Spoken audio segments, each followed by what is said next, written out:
अस्सलाम वालेकुम, मैं हूं फ़ारूक बलोच, बिज़नेस जर्नलिस्ट समा डिजिटल। इस साल हुकूमत कितने पैसे खर्च करेगी, किस पे खर्च करेगी और ये पैसे आएंगे कहां से? इस हिसाब किताब का जो खाता होता है उसको हम बजट कहते हैं। आज तहरीक-ए-इंसाफ ने अपना दूसरा फुल ईयर बजट पार्लियामेंट में पेश कर दिया, तो चलें इसका जल्दी से जायज़ा लेते हैं। अगले साल हुकूमत मुल्क चलाने के लिए 7,132 अरब रुपये खर्च करेगी। ये बोलने में बहुत ज़्यादा लगते हैं, लेकिन अगर डॉलर्स में देखा जाए तो ये फेसबुक के फाउंडर मार्क ज़करबर्ग की जो कुल दौलत है उसका तकरीबन आधा है। लेकिन हुकूमत ये पैसे कैसे खर्च करेगी, इसको समझने के लिए हम इन तमाम पैसों को 100 रुपये के बराबर मान लेते हैं। इन पैसों में से हुकूमत 41 रुपये खर्च करेगी पिछले कर्ज़ों की अदायगी में, 18 रुपये देगी फ़ौज को, 6.5 रुपये खर्च करेगी पेंशन में।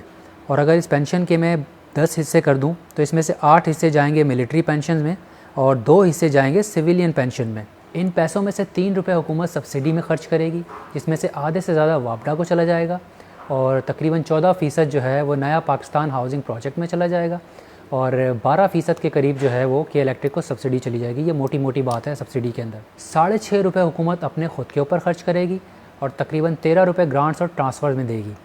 और अगर इसकी हम 10 हिस्से कर लें तो इसमें से मोटी मोटी बात यह है कि 3 हिस्से जो है वो वाजबात की अदायगी में चले जाएंगे, 1 हिस्सा सूबों को चला जाएगा और एक का भी तकरीबन आधा हिस्सा जो है वो रेलवे को चला जाएगा, जो उसका खसारा है उसको कंपनसेट करने के लिए। 12 रुपये हुकूमत जो है वो तरक्याती कामों पे और आवाम पे खर्च करेगी। और अगर इसका मोटा मोटा हिसाब लगा लें तो बड़ी जो रकम है वो तो बड़े मंसूबों में चली जाएगी, लेकिन इसका 10वां हिस्सा जो है वो कोरोना वायरस के ख़िलाफ़ जंग में और हेल्थ पे या सेहत पे खर्च कर लिया जाएगा और तालीम पे तकरीबन जो है 5% लगाया जाएगा और 11% के करीब वफाकी इदारों को दे दिया जाएगा, जिसमें नेशनल हाईवे अथॉरिटी वगैरह शामिल है। तो इस तरह हुकूमत अपने 100 रुपये खर्च करेगी। और अब बात करते हैं हुकूमत की कमाई की। इंटरेस्टिंगली हुकूमत जो है वो कमाएगी 77 रुपये। अब आप सोच रहे होंगे अगर 77 कमाएगी तो 100 कैसे खर्च करेगी। ये जो बाकी के 23 रुपये हैं ये हमारा खसारा यानी बजट का खसारा है और ये खसारा तकरीबन पूरा का पूरा हम उधार लेके पूरा करेंगे। हमारे खसारे की वजह हमारे ज़्यादा अखराजात और कम आमदनी है। और अब जब आमदनी की बात आ गई है तो आमदनी को भी समझ लेते हैं ताकि हमें पता चले कि खसारा क्यों होता है। हुकूमत की आमदनी का बहुत थोड़ा हिस्सा उसके अपने इदारों से आता है, जैसे कि स्टेट बैंक का प्रॉफिट, पीटीए का प्रॉफिट या शनाख्ती कार्ड और पासपोर्ट की फ़ी। और जो बहुत बड़ा हिस्सा है वो टैक्सेस की सूरत में आता है।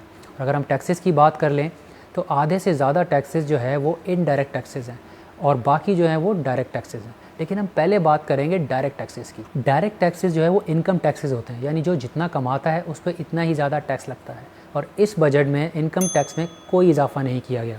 अब बात करते हैं इनडायरेक्ट टैक्सेस की। ये टैक्सेस लगते हैं आपके ख़र्चों पे, जैसे कि सिगरेट, मोबाइल फ़ोन, कार ख़रीदना, प्रॉपर्टी ख़रीदना या रेस्टोरेंट में जाके खाना खाना। ये टैक्सेस अमीर और गरीब की तफरीक नहीं करते।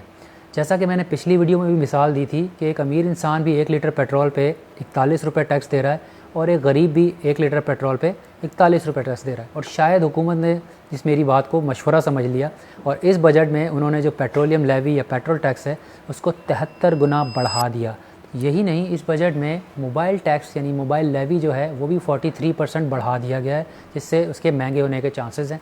और साथ ही में लग्जरी डबल कैबिन गाड़ियाँ जैसे कि रिवो, इसके ऊपर 7.5% ड्यूटी लगा दी और ये लोकली मैन्युफैक्चर्ड कार्स की बात हो रही है और इससे उनके प्राइस में तकरीबन 5 लाख रुपए तक का इजाफा हो सकता है। हर साल यही होता है कि हुकूमत अपना टारगेट तो रखती है लेकिन साल के आखिर तक जो टैक्स की आमदनी है उसका हदफ भी हासिल नहीं कर पाती, दूसरी तरफ अखराजात भी ज़्यादा कर बैठती है, जिसकी वजह से खसारा जो जैसे 23 रुपये का रखा गया है वो और बढ़ जाता है और उसको फिर पूरा करने के लिए हमें मज़ीद उधार उठाना पड़ता है और यही इस मुल्क का अलमिया है। अगर जनरल मुशर्रफ के दौर से देखा जाए तो हर आने वाली हुकूमत पिछली हुकूमत के दिए गए कर्ज़ों को तकरीबन 2 गुना बढ़ा देती है।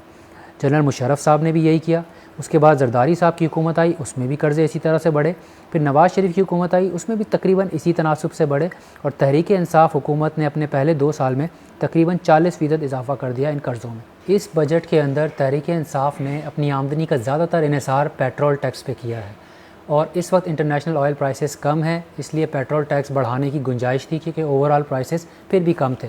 लेकिन अगले साल अगर ये प्राइसेस वापस ऊपर जाते हैं तो हुकूमत को पेट्रोल टैक्स का जो टारगेट है अचीव करना बहुत मुश्किल हो जाएगा, क्योंकि ऑलरेडी 30 रुपये पर लीटर चल रहा है और इसमें सेल्स टैक्स शामिल नहीं है, उसको मिलाएं तो 41 रुपये हो जाता है। तो अगर ऐसा नहीं हुआ तो हदफ पूरा नहीं हो पाएगा। दूसरी तरफ कोरोना और इकॉनमी जो है बिल्कुल बैठी हुई है, इनको लेके हुकूमत बहुत सारी सब्सिडीज़ दे रही है और इंसेंटिव्स दे रही है, तो शायद अखराजात भी बढ़ सकते हैं। और अगर ऐसा हुआ तो यकीनन ख़सारा भी बहुत बढ़ जाएगा और एक बार फिर से हमें अपना बैगिंग बॉल लेके और किसी के पास जाना पड़ेगा उधार उठाने के लिए। इस वीडियो के हवाले से अगर आप फ़ीडबैक देना चाहते हैं तो कमेंट्स की सूरत में दे सकते हैं। अगर आपको समझ में आई है तो आगे भी शेयर करें ताकि ज़्यादातर लोगों तक ये पहुंच जाए। और इस तरह की वीडियोस देखने के लिए हमारे फेसबुक, ट्विटर और यूट्यूब चैनल को सब्सक्राइब भी करें, वेबसाइट को विज़िट करें। अगली वीडियो तक के लिए अपना ख्याल रखिएगा, अपने प्यारों का ख्याल रखिएगा। अल्लाह हाफ़िज़।